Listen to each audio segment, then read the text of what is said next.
And we took that spirit to Iowa.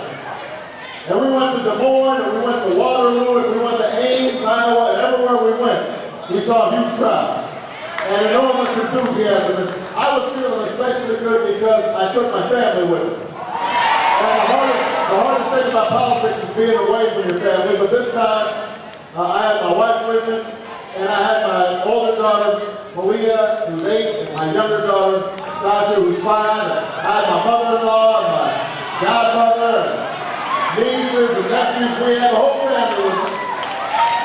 So we're rolling down the highway in a big convoy on a bus, and I look at my girls, and they seem to be enjoying themselves. They're playing with their cousins and drawing and reading and laughing.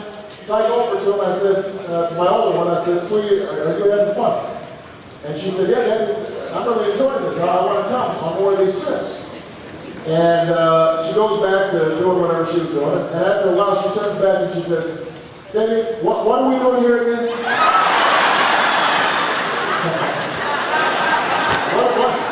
What are we doing here again? Why are we here? And my 5-year-old said, well, this is part of Daddy's president thing.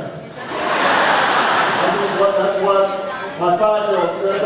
But if I had time to give a more fulsome answer, what I would have said is the same thing that I say to you tonight. What are we doing here? We are here because the country is at a crossroads. We are here because for too many years we have known the challenges and problems we face, but we haven't faced them squarely. And we haven't faced them honestly. And we have to work to deal with it. So we know that in a country that spends $1.9 trillion a year on health care, that having 46 million people uninsured makes no sense.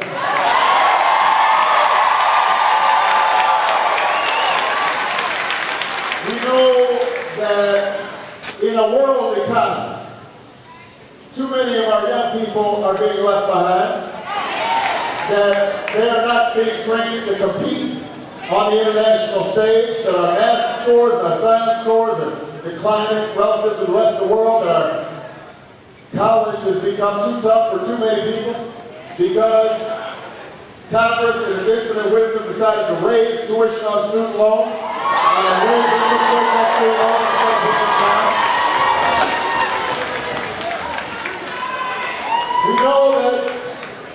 We know that the economy is changing, and some at the top are doing better than ever before. That if you're a hedge fund manager or a CEO of a company, you see your incomes go through the roof. Corporate profits have never been higher. And yet, all around this region, we have people who work every single day. Who take the bus to work, or take the train, or do whatever they can, broken down cars, to get to work, get home late, trying to raise their kids, trying to keep them out of trouble, trying to keep them off the streets, and have not seen their wages increase or their salaries increase in years. So that we know that prosperity is not being shared throughout America. We know that we don't have an energy strategy. So as a consequence, we end up funding both sides of the war on terrorism. Send $800 billion a day to some of the most hostile countries on earth. Every time oil prices go up, everybody here gets taxed. And in the bargain, we're now melting the polar ice caps and changing the planet's climate and potentially destroying this precious planet Earth.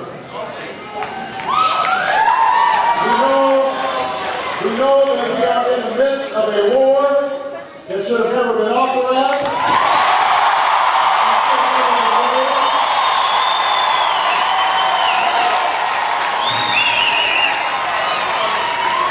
And then as a consequence of that war, not only have we spent over $500 billion that could have been invested in rebuilding Cleveland, and rebuilding Ohio, and rebuilding Illinois, and building roads and bridges and hospitals all throughout this country.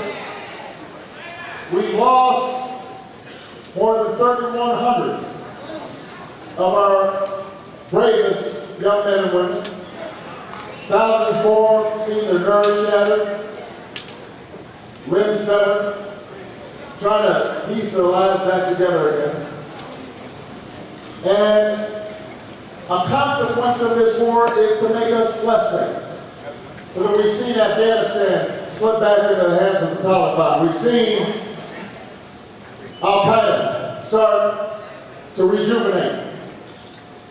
And we look and we say to ourselves, how is it that over the last 6 years, after all that blood and treasure, we are less respected, our reputations diminish all over the world?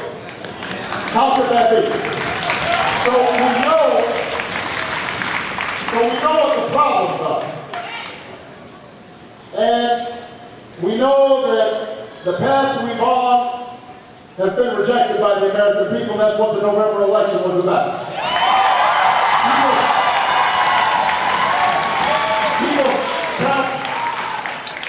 People said that we won't accept the war, and we won't accept the scenes in which, after a hurricane, we've got thousands of people on rooftops without water and without food, without shelter.